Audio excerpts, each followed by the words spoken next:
Hello and welcome to the Imprint Weekly Podcast. I'm John Kelly, Senior Editor of The Imprint, a daily news site covering child welfare and youth justice around the country. You can read all of our coverage at imprintnews.org or check us out on Facebook or Twitter at The Imprint News. You can also sign up on our homepage for our free weekly and monthly newsletters. And for professionals in child welfare and youth justice, subscribe to our Youth Services Insider section for a closer look at news on business, policy, and practice. On this week's podcast, Melissa Sickmund, director of the National Center for Juvenile Justice, joins us to dive into the decades-long plummeting of youth arrests and incarceration, juvenile justice's data problems, and more. No headlines this week. We are going to go straight to that interview for two reasons. First, Melissa and I went pretty long on this conversation, and I know data trends aren't always the sexiest of topics, but I think it's really worth a listen. Because first, it's really important and not nearly discussed enough, I think, that basically since the early 1990s when one cockamamie super predator theory and several school shootings had everybody convinced that we were about to see this rise of a generation of crazy violent outlaws, the entire opposite has happened. And nobody's more familiar with the trends or the nuances of causation or correlation than Melissa is. She's been working in juvenile justice data for decades now. Also, she and the whole team at NCJJ, I would say nobody's doing more with less than they are because we have horrendous blind spots when it comes to youth justice information. It's often years behind. It's simply not collected in some places. And big things like what happens when we try youth as adults are just completely ignored very often.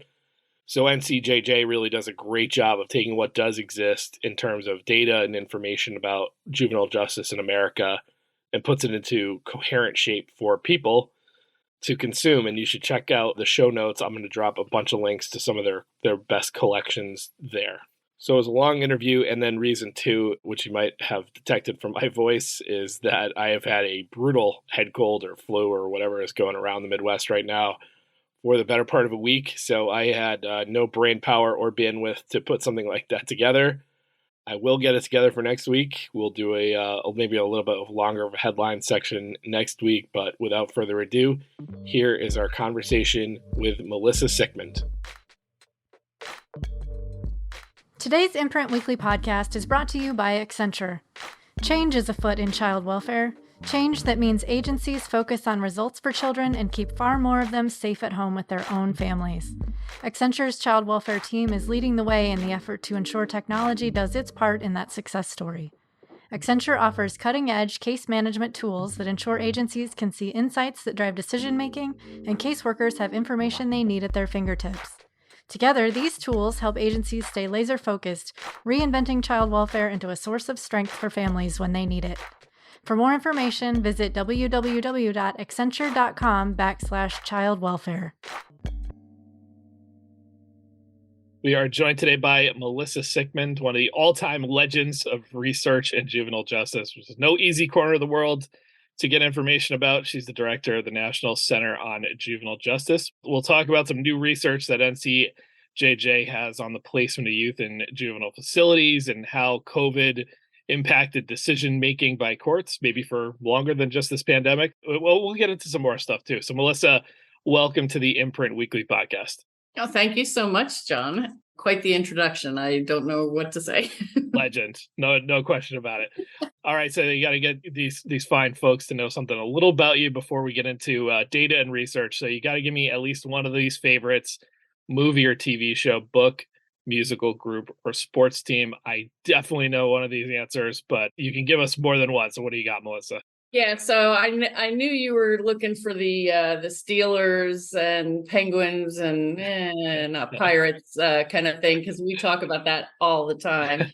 But I'm going to say TV show. I've been waiting to watch the next season of Ted Lasso because I've really enjoyed that. Coach Beard makes me laugh so hard.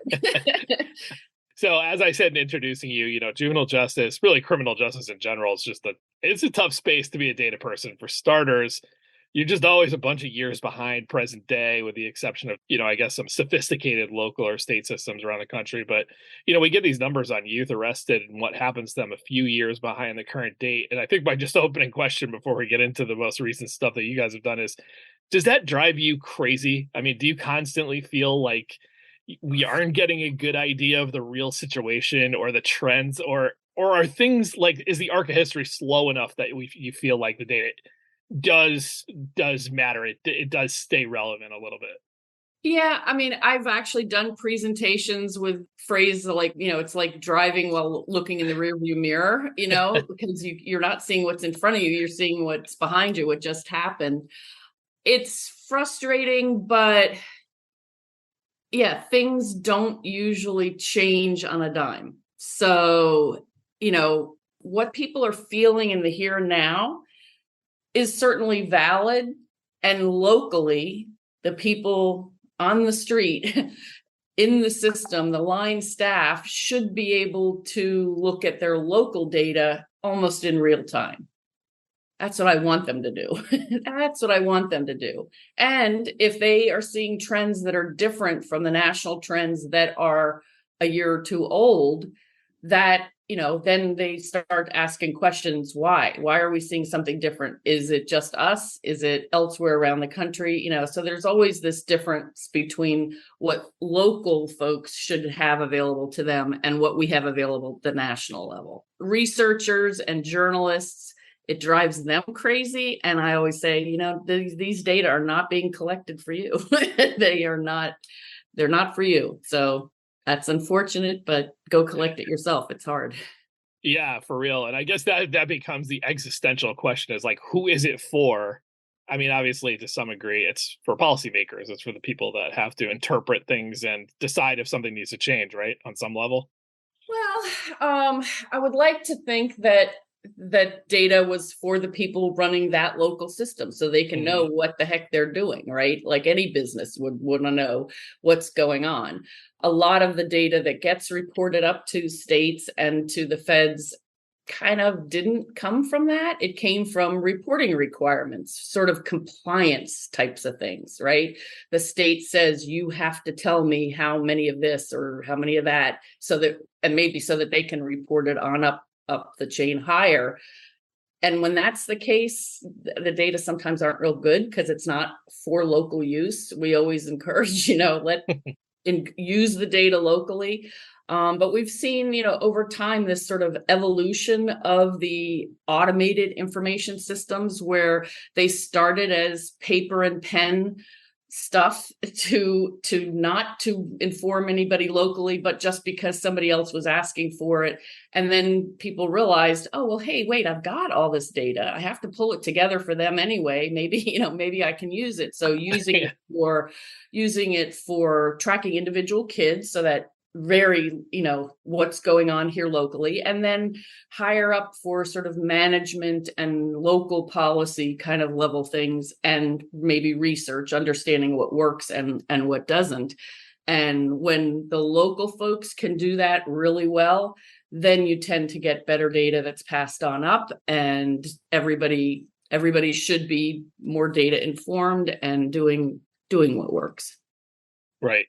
So let's talk about, some new numbers and research that NCJJ has been working on, because we are starting to now finally kind of get a little bit of a picture of what happened inside of juvenile justice during the pandemic, kind of writ large. So let's start with, I think, the most recent, which is the Juvenile Residential Facility Census. And I try to explain this to listeners, tell me if I have it wrong, but my understanding is that in the even years, you guys put out the facility census. And in the odd years, we sort of get the other side of the coin. That's a terrible idiom to use, but the kids. So like in one, we're learning about the facilities, and then the other, we're learning about the kids in the facilities, right?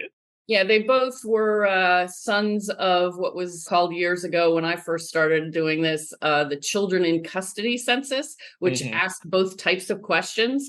And then, with some advice of a lot of smart people, and I happened to be allowed to sit at that table, they said, hey, let's split it apart so that the facilities are doing a little something every year, but reduce the burden in any given year. And also have the work of the Census Bureau, who does the data collection, have their work be spread out, more consistent over time. So, yeah, the first to occur was the census of juveniles in residential placement. And then a few years later, they did the juvenile residential facility census. So they happen to be odd and even years, and they are census. So there's a reference date. They're supposed to be collecting data from all the facilities.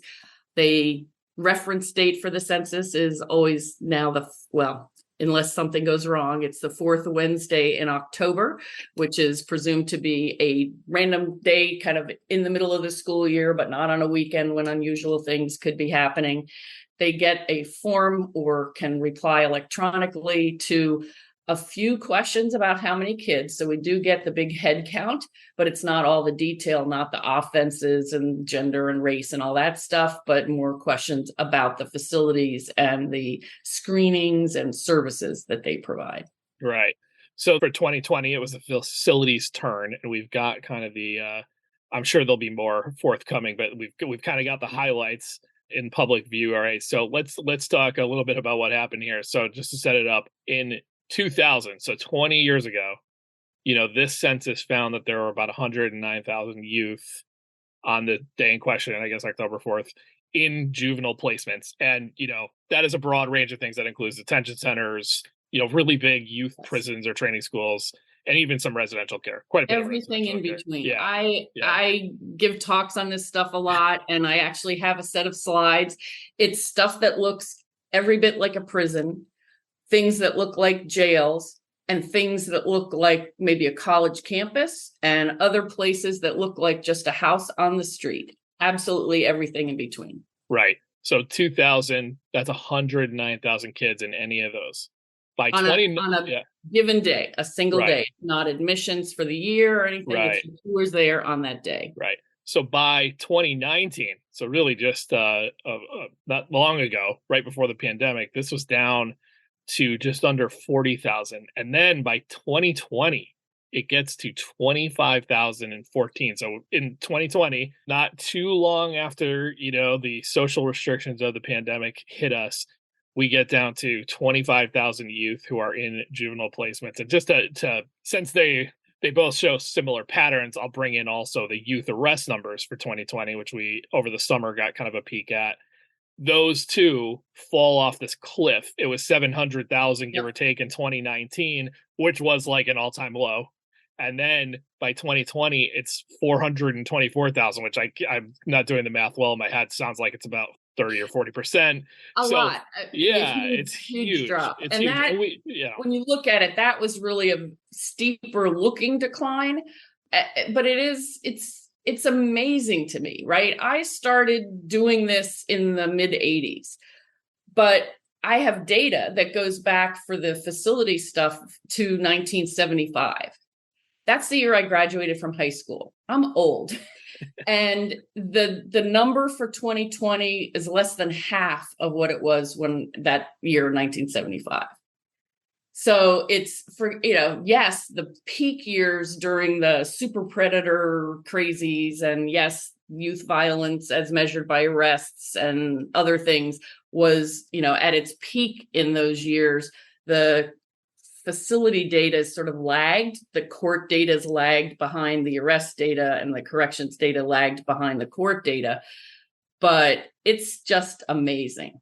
I mean, it's amazing. So when you say that, I mean, let's address the elephant in the room. Obviously, once the pandemic, it became clear that this was going to be a very huge part of our lives for 2020. And lots of states were shutting down. Schools were shutting down. Some states, I think, in cities even had curfews and things attached to the pandemic and all these things. So there's an obvious elephant in the room reason why there would be less arrests. There would be, as a result of less arrests, less use of juvenile placements. But it sounds to me like you were astonished at the degree to which, like, everybody knew there was going to be a decline pretty much. But you genuinely are surprised by the arrest data. Yeah, we were surprised at how much it dropped off. I mean, it kind of makes sense, but there's more than one thing going on. Like you said, kids weren't in school. A lot of a kid's day is spent in school normally, where they're interacting with a bunch of other kids and can get into fights and other things. And we know, a lot of folks spend their careers researching the school to prison pipeline. So that was sort of interrupted because they were at home and presumably not getting into the same sorts of altercations with their family. Although maybe, when people research it more fully, we might see shifts towards more family violence kinds of things going on.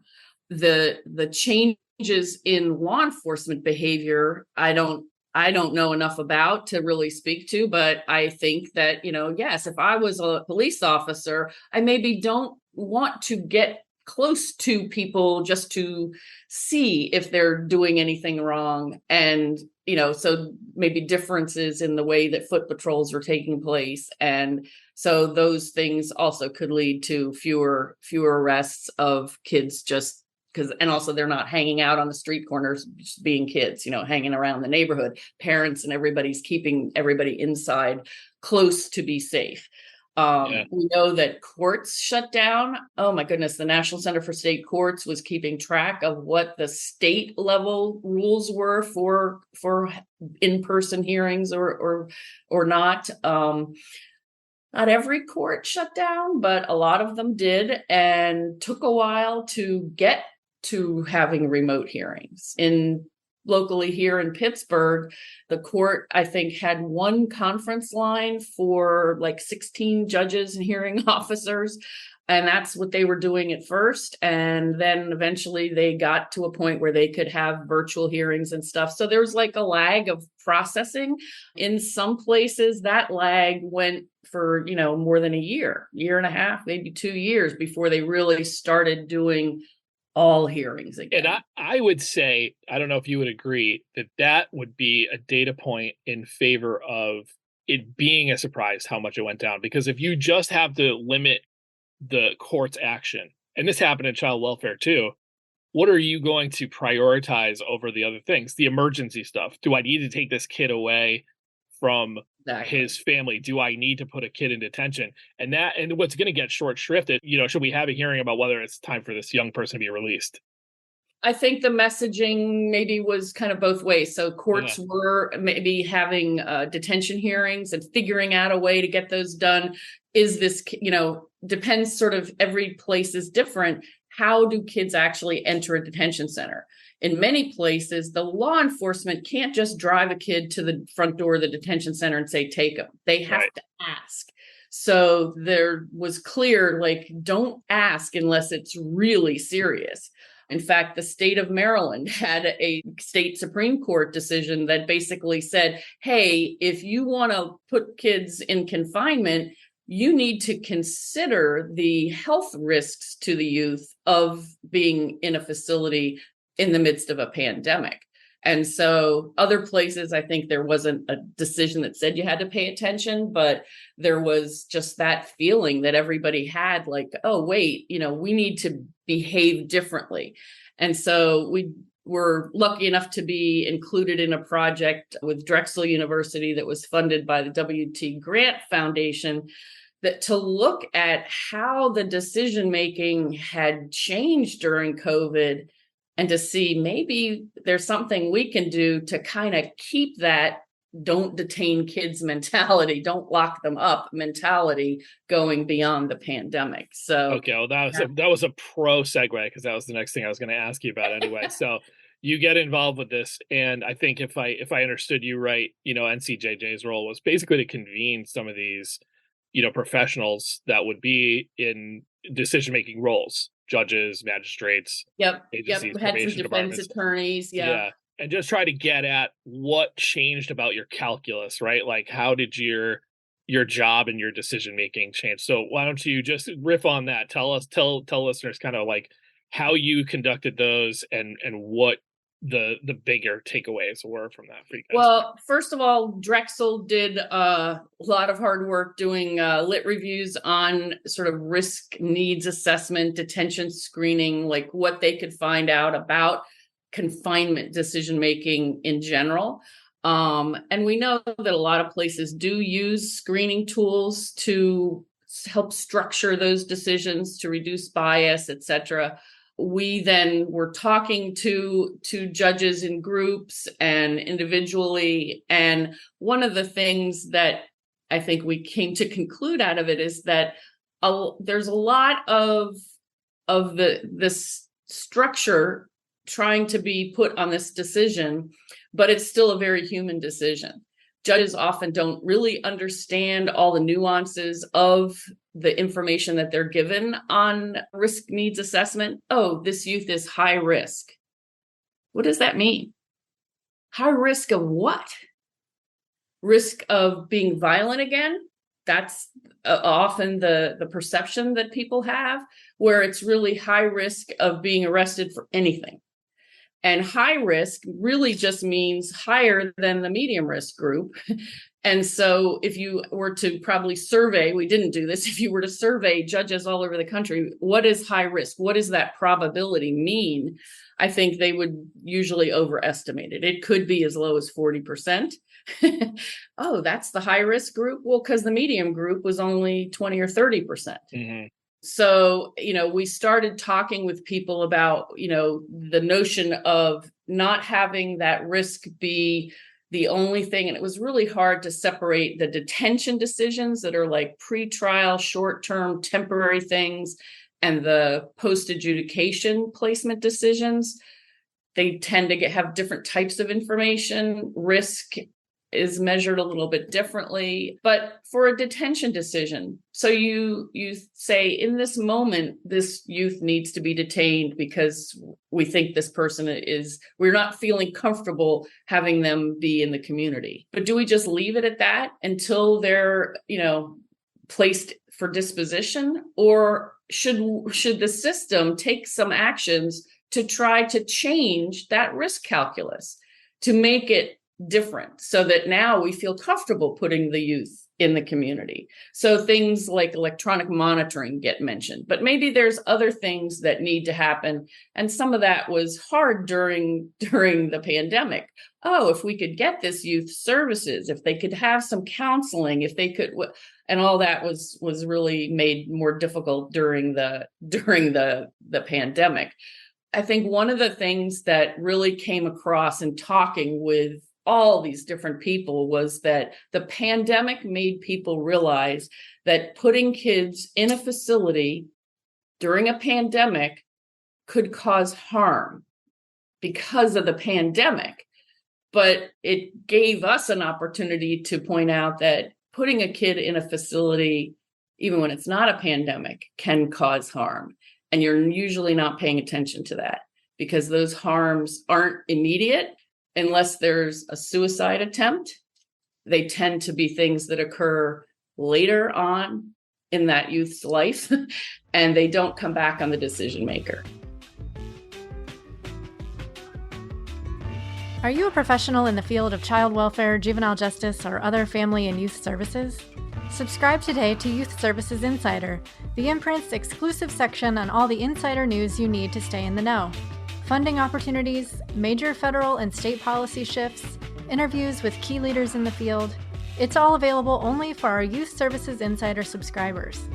Sign up for a monthly or yearly subscription today by visiting imprintnews.org/subscribe.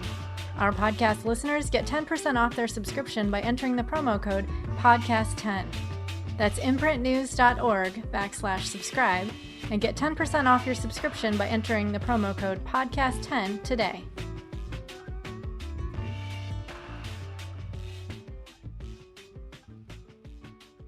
Would it be accurate to say the case was that this created the opportunity for you and others to talk to judges about that? Or do you feel that judges realized that as a result of what they were doing, there was their self-reflection? Yeah.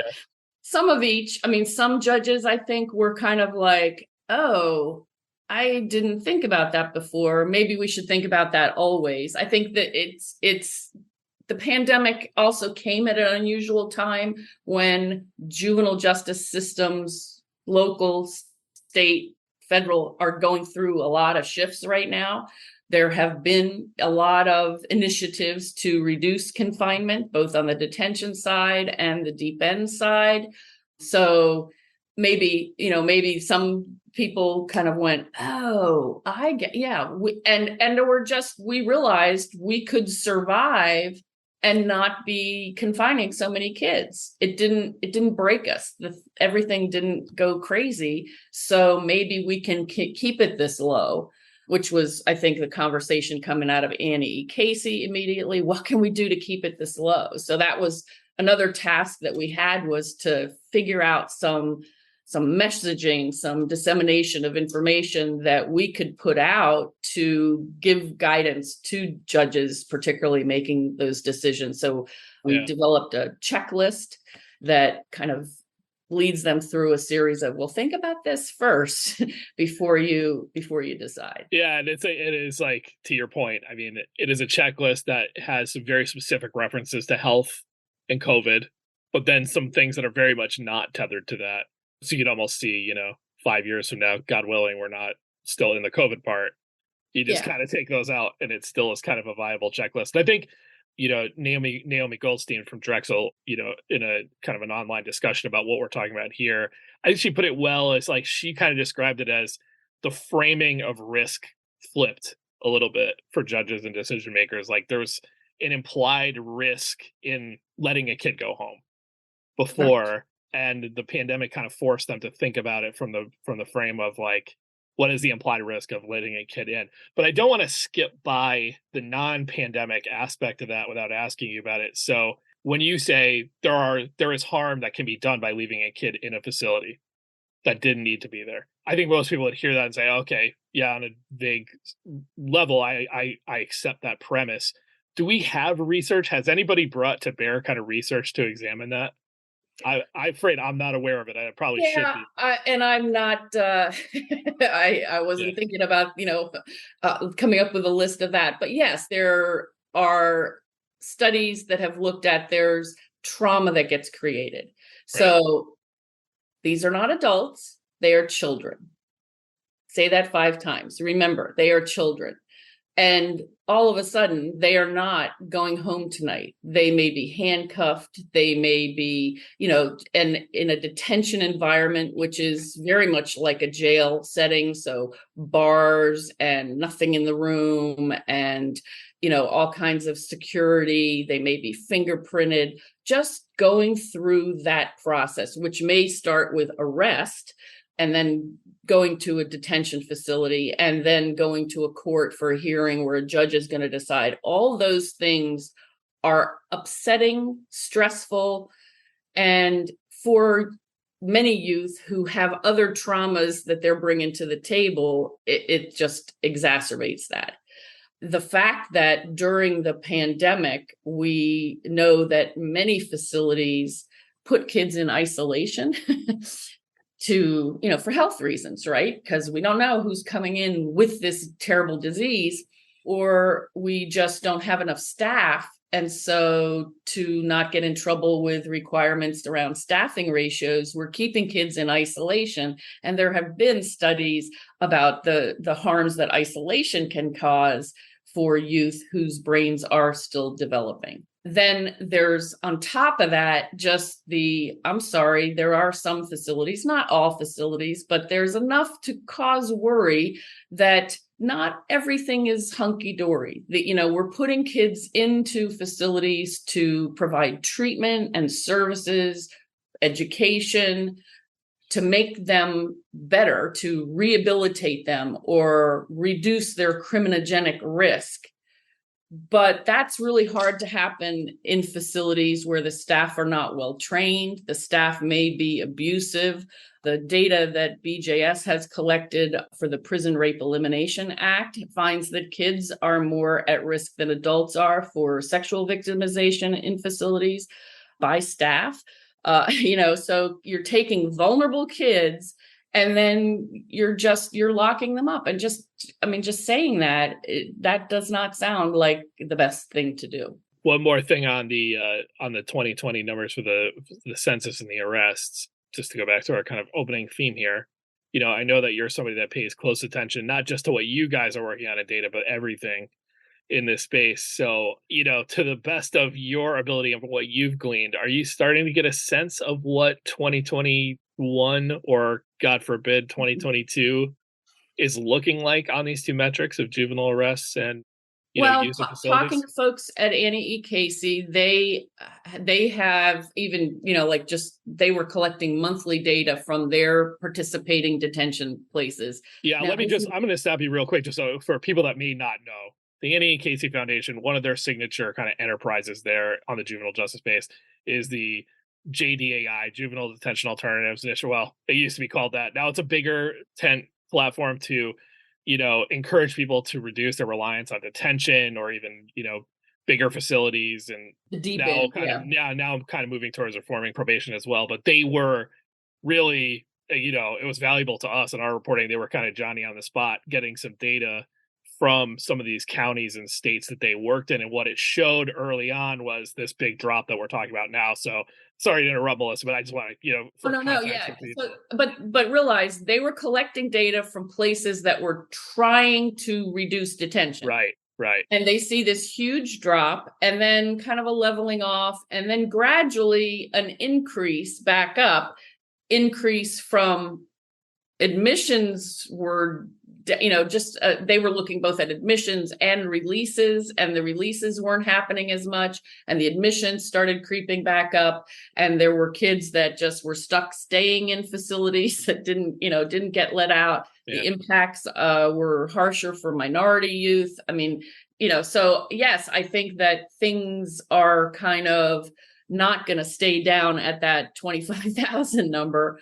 But the question is, will they, how much will they go back up? Was 2019 kind of a low point, or what's going on? And at the same time, although the youth arrest data show this big drop off too, we're also hearing from a lot of places around the country, oh my God, youth violence is going crazy. And it's sort of, please show me your data, because we know that the national data, because they were trying to improve the data to have better national estimates of arrests and crime in general. They were implementing this brand new way of doing it for some places, and doing that in the middle of a pandemic, probably not the best luck for them. Melissa's referring here to the switch to the NIBR system, which we could do a whole episode on, and we're not going to get into today because it's way too technical. But I do agree, though, that I hadn't really thought of it until you just started talking about this. But I think advocates for youth will probably want to brace and prepare for a conversation explaining why arrests went up by a very significant percentage of youth, because that 420,000 number is so crazily below a number that had been steadily going down that I don't want to prejudge it as like it's definitely going to go back up by a lot, but it probably will just by. Well, and as always, these data are not, even the arrest data, they are not just measuring the behavior of youth. They're measuring the behavior of law enforcement. And so part of it is, and the data collection behavior, because that's all wound in here.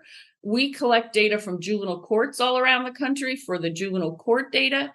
And in talking with our data providers, some of them were struggling. They were outside their buildings, outside the court, at home working, but there's firewalls, so they couldn't get into the data systems to give us the data that we would want.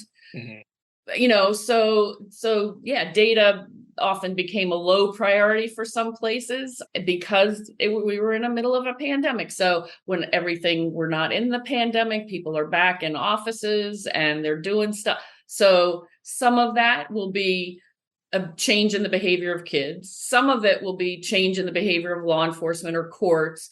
And some of it will be a change in data collection and reporting behavior. And we won't be able to tease it apart. We're just not going to be able to do it. So yes, predicting there will be an increase. I wouldn't predict how much of an increase it's going to be. And this is the other frustrating thing about working with national data that are always a year or two behind, is not only is it a year or two behind, but it's taking all the data from every unique community and putting it in the blender. And I often make reference to it being like taking your Thanksgiving meal and putting it in the blender and then going, was that pie? There was turkey over here, gravy, it doesn't taste right. And so it's useful to get this sense of things being up or down. The precision in the numbers is not there. So, was it 200 and 25,014 or 15? No, we're not accurate to that degree. But it's also, things could be really different in one community from the neighboring community or someplace far away that's, more urban or less urban or whatever. And those are all truths. I can't say that no one is experiencing an uptick in violence, because I know that there are places that are, but there's also a lot of places that aren't. And when we're glomming it together and looking at it right now, I'm not panicked. And I think that's even when you're talking about juvenile justice, it's 1 degree more. It's like, is violence going up or violent crimes occurring more? Yes or no? There's sort of a sub question of, to what extent are youth involved in that? And I think that the mental leap a lot of people make is it's a lot to do with these teens running around, when that's not always something that's borne out entirely by right. When the data's teens. Were they 19 or 18 or 15? Because on the one side, that's juvenile justice, probably, and on the other side, not at all. Even youth, young adults, when we look at the age crime curve, so if you, instead of looking at a graph over time going across the y-axis, you're looking at how many by age groups, the peak age is usually, kind of low 20s, right?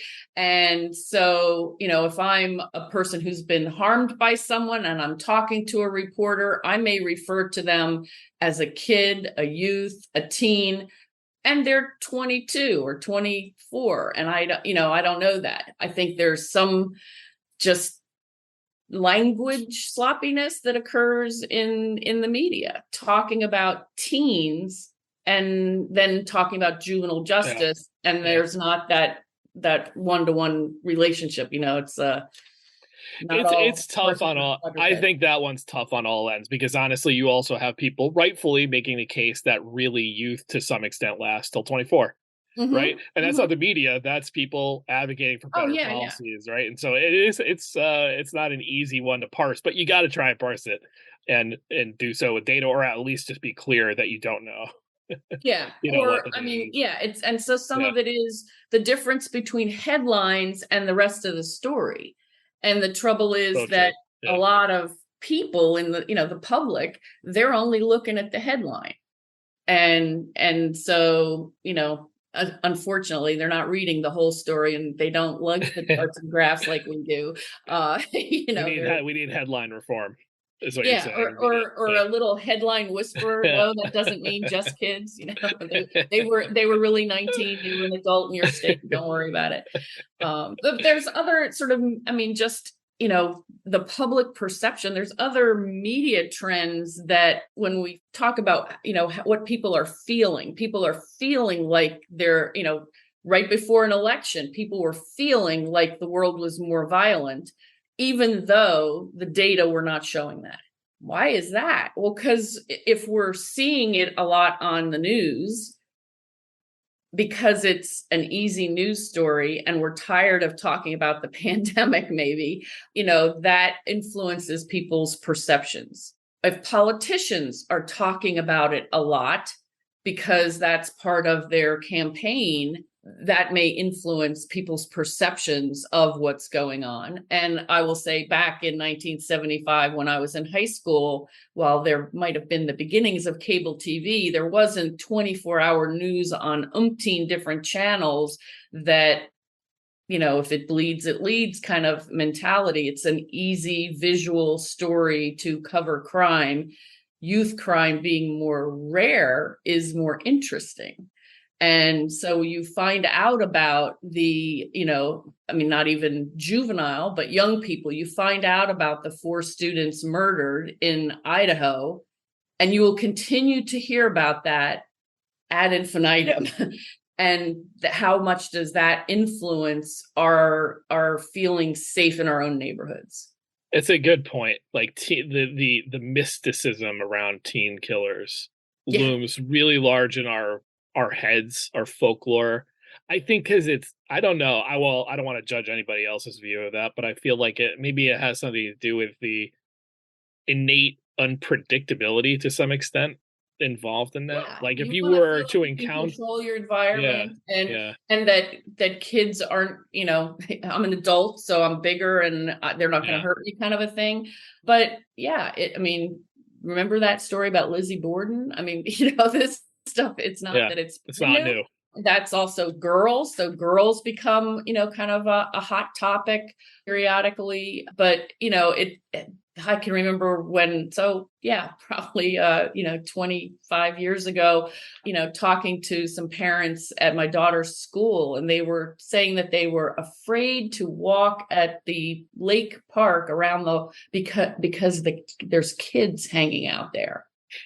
And I'm thinking to myself, this park is not a place where scary, like, what kids are you talking about? Like, they're kids from our town, and this is way too middle class of a place for that you shouldn't be like, what is this about? These are our kids. And it's just, again, the hearing the fear stories in the news, and super predators and all that Yeah. kind of stuff.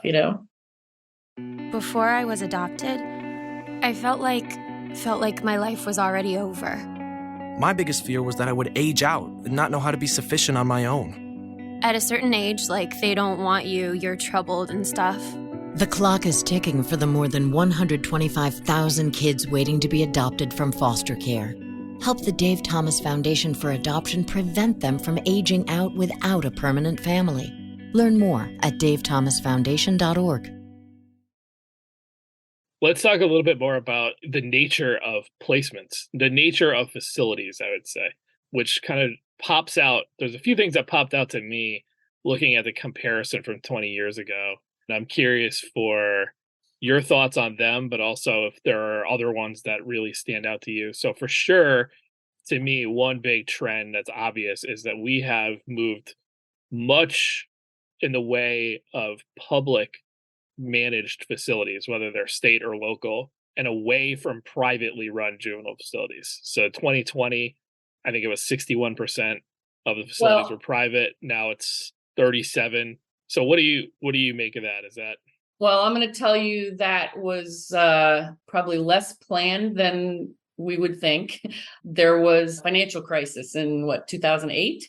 And I know even before that, a unique thing happened. The youth census, the CJRP, was delayed in 2005 and didn't occur till February of 2006. And then the JRFC happened in October. And just over those few months, there was like 100 private facilities that closed. So that recession, or the ensuing years after 2007-8, caused a lot of closure. Is that? I think there was some of it, and also just the financial strain on states.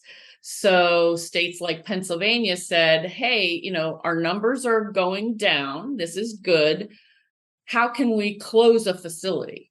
And state operated facilities tended to be bigger. You're closing a facility that's probably holding more than 100 kids. So now they're working hard to close a facility so they can save money at the state level, but they still have, however many other facilities that hold 100 kids. So it's this, the big drop in the numbers, I think, came largely from reductions in kids going to state facilities.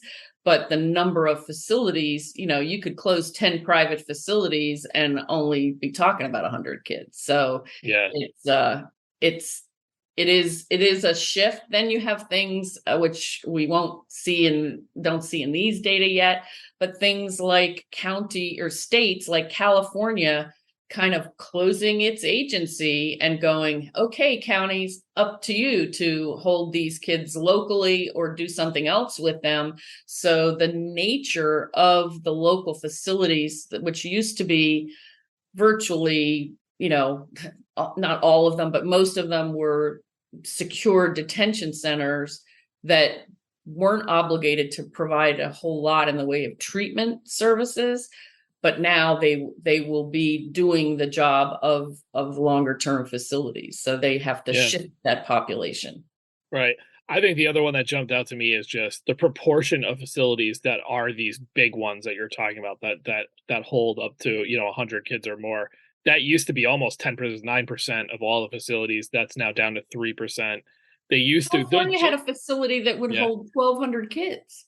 Right, and that was the other part of it, was really the percentage of these places that are big is one thing, but how many of the kids in placement period they held, that's the staggering thing, because it used to be more than half of the kids.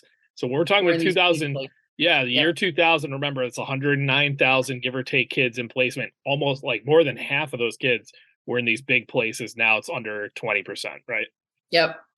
And together with that, the difference in, not that there was ever all the facilities are crowded, but hardly any were crowded in 2020.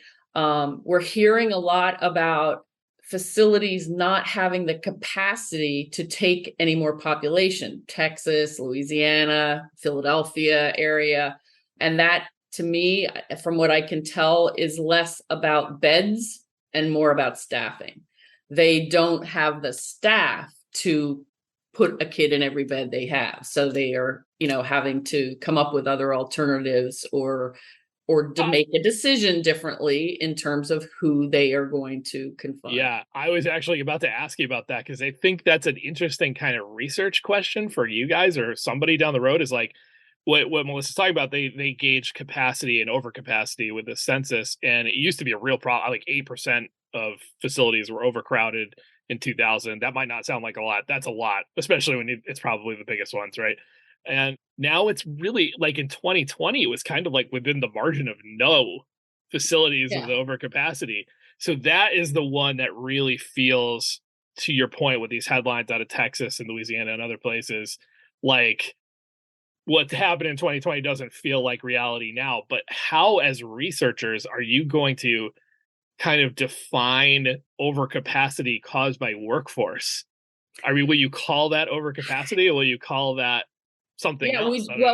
We don't have this data set right now does not collect the staffing information. The old children in custody used to, but this is also a data collection that's in the midst sort of a redesign.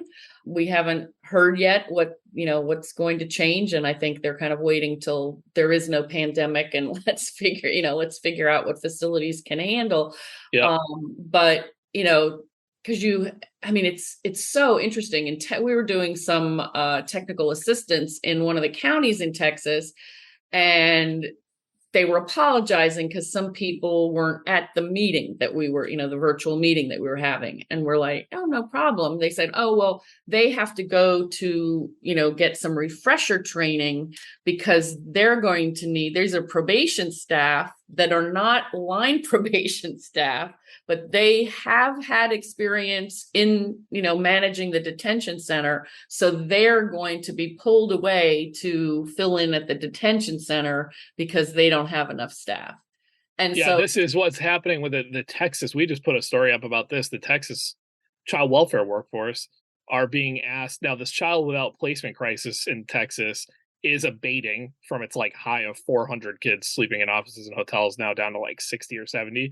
But yeah, they're still peeling workers off. We thought they were going to be, trying to reunify families or find permanency for kids. They're just sitting in an office, making sure kids don't hurt each other or whatever. Yeah, that's going to take a toll fairly quickly. Yeah, the hotel as detention center or foster group home or whatever is sort of a strange concept. But it is, and we have seen even in some public facing data in Nevada that they were using isolation because they didn't want to violate that Prison Rape Elimination Act staffing requirements, because they could then lose some federal money. And evidently there's, except for if kids are in isolation, you don't have to have the staffing ratios, which is just like, wait, I get it, but if you have staff that are already working long hours and then somebody doesn't show up, it creates a problem. And so it just has raised a big question, I think, for a lot of counties and states that is a bigger question about how much are we paying these people? How well are we training them? We're asking them to do what is a really, really, really hard job. And if we are not giving them the tools to do it, it can be dangerous for them and dangerous for the youth. And so therefore, we're no longer doing what's best for the youth and helping them to reduce their criminogenic risks so they can go back to the community, successfully re-enter and have a nice adult life. We are now putting them in harm's way. And so there have among advocates have been a lot of discussions about, just the system causing more harm than it should. It should be kind of like medicine, first do no harm. And it's not like that. I think another, example of this, I think is a little more clean for people to visualize is, there's a story in Wyofile, which is a great Wyoming news source last week, that there's two, what they call like psychiatric residential treatment facilities, which aren't exactly juvenile or child welfare facilities, but certainly play a role in both. They're kind of one of the most secure places to put a youth who is experiencing a real mental health crisis, right? So there's two in the state, and one has one of its four wings entirely closed only because they cannot staff it. They have kids waiting in emergency rooms for like a week, or just lingering in these places they're not supposed to be, waiting for a secure, safe place just because they can't get staff to work at those places. And the quote from the director, whose name escapes me right now, is something that's become very familiar to us in our reporting, which is we're competing against Target and McDonald's here. You're not facing the same dangers, and it's interesting. Brian Lovins, who is president of the American Probation and Parole Association, talks a lot about we need to do a better job taking care of the people that take care of the people. Our organization has done a lot of this for judges. We have Monday morning moments and a lot of sessions during our conferences on trauma. But we're not just talking about the trauma of the kids and the families, but the vicarious trauma that affects every person in the courtroom who's there day after day after day, hearing all those traumatic stories of the kids and families that come before them. And it wears on you.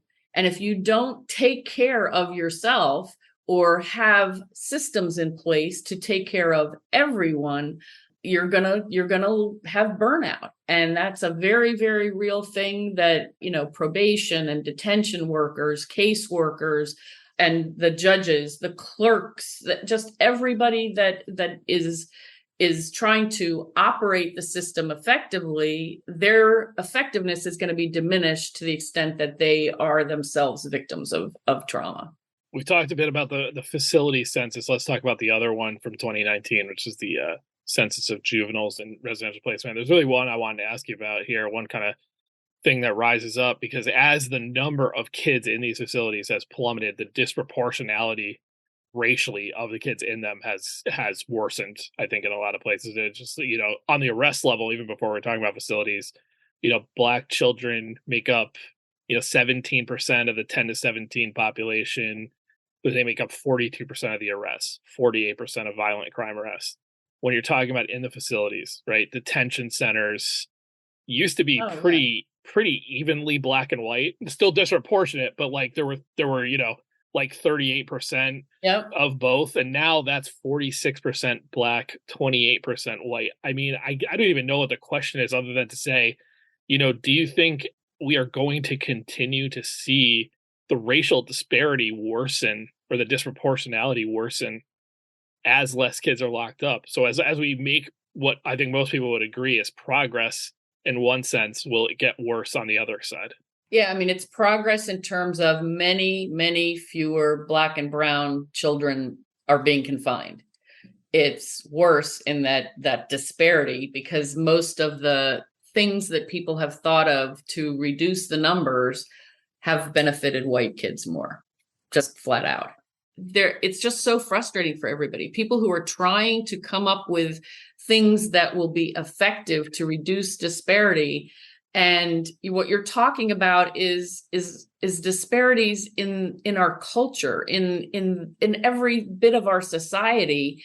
And maybe it's too much to ask for the justice system to be free of it, right?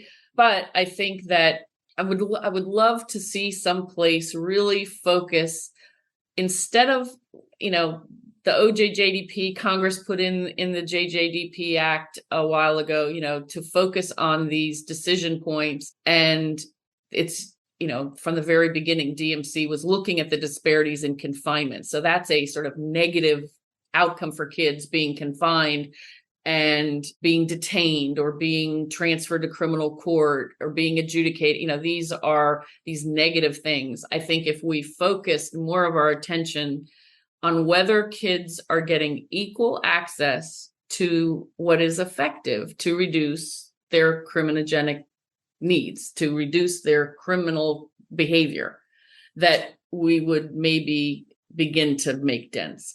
Because it's like in medicine, if I am seeing differential death rates, I have to look, not just keep looking at death rates. I have to look at whether people are getting access to the treatments that are effective to prevent death. It's a flip, and a lot of places really don't have good systems, because for a lot of places, what that means is having more data on the kids you kept out of the system, that you diverted, and even collecting the data. Now it's a little big brotherish. And do I want to be following those kids and seeing what happens to them? Probably not. But I think we need to on some level, right? Yeah, I think what you're saying is we need to, if it is the case that white children have benefited more greatly than any other group for our efforts to lower the use of placements in juvenile facilities. Why?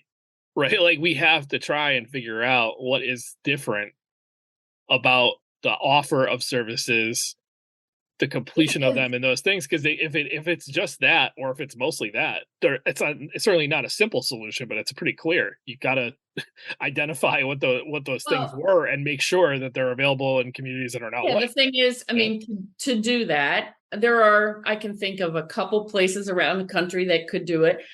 First, you need to know what works. And, evaluation is costly and often requires a bigger number of kids going through a program.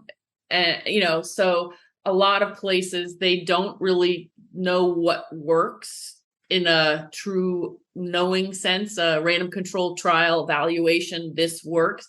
More and more places are trying to use evidence-based programs and practices. So these things are supposed to work, but they may not be actually collecting the data needed to confirm that it works, and that it works as well for different groups of kids, because sometimes things don't.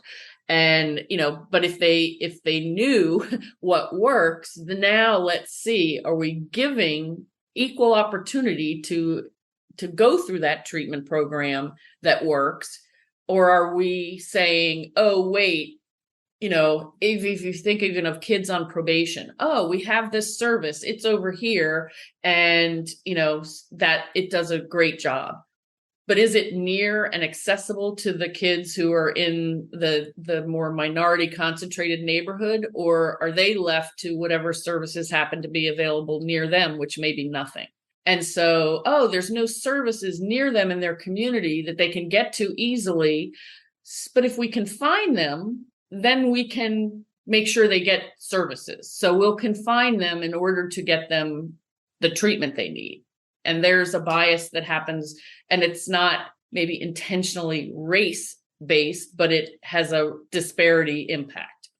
I'm going to get you out of here on two kind of more metaphysical questions for you, because we got to capture your wisdom on more than just the facts on the ground here. So first, what do you think most of the general population do not know or have backwards about the longer trends on youth and crime? When you mean the public?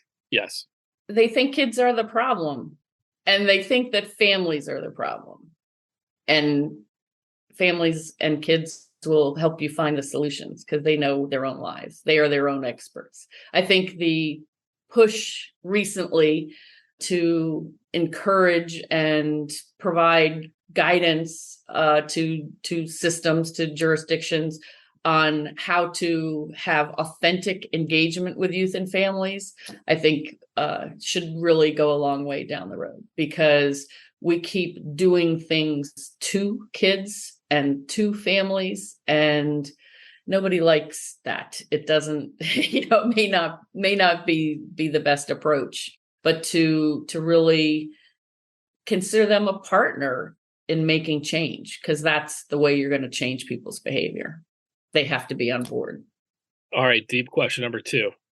What are the biggest blind spots? All right, you can pick one if you want. What are the biggest blind spots to you in all of juvenile justice data? And I guess by that, I mean, not a data lag, not, incomplete data. I'm saying, what are we not even looking at right now that we need to be?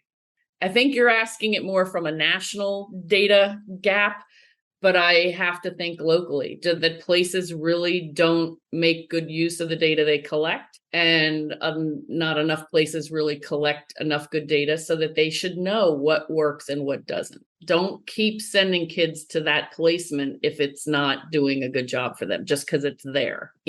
I can remember presenting about recidivism, which I hate that word, subsequent offending, to a room full of judges and asking them, is this a performance measure for judges? And they were like, no, why would it be? It's on the kid or on the program we sent them to. It's not on us. Why would it be on us? Wow. Well, but if you keep sending the kids to a program that doesn't work, doesn't that fall to you?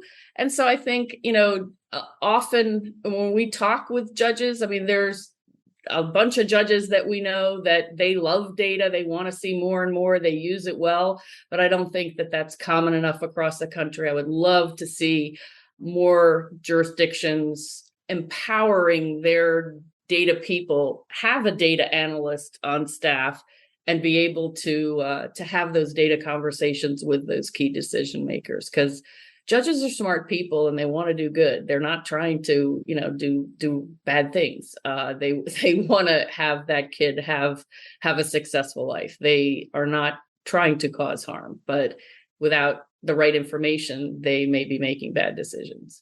We could probably talk for another hour or two, but I think instead we'll just make sure that Melissa comes back on to talk data another time for us.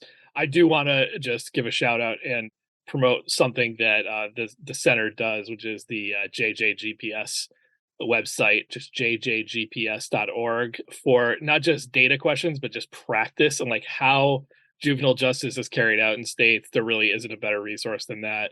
And they do an amazing job keeping that up to date, which is the hardest thing once you stand up something like that. Well, so. and it isn't really. There's the statistical briefing book, which is paid for by OJJDP and is on their website, which I think we can always still brag that it is the most visited part of their website, even more than the funding stuff. It's got a ton of information. A lot of the GPS stuff is there. It's just presented a little bit differently, but yeah, they both are. If you want to know what's going on in your state, check it out. If you find something you think is wrong, let us know. But if you want to find out what other places are doing and what's going on kind of the whole country, both of them are good place to visit.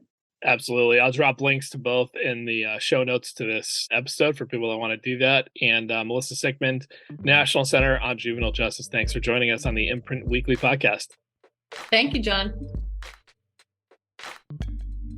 Thanks to Melissa Sickmund of the National Center for Juvenile Justice for joining us today. The Imprint Weekly podcast is a production of Fostering Media Connections, a California-based nonprofit that publishes the Imprint, Fostering Families Today, and operates the Youth Voices Rising program.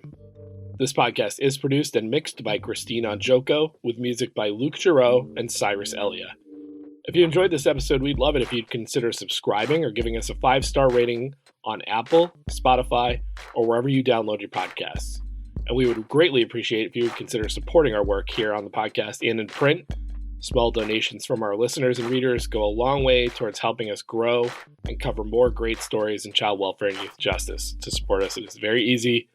Just visit imprintnews.org/donate. You can follow The Imprint on Twitter and Facebook by searching the handle @TheImprintNews and visit us on the web at imprintnews.org. You can also get us over email at tips@imprintnews.org. I'm John Kelly, and we'll see you next week.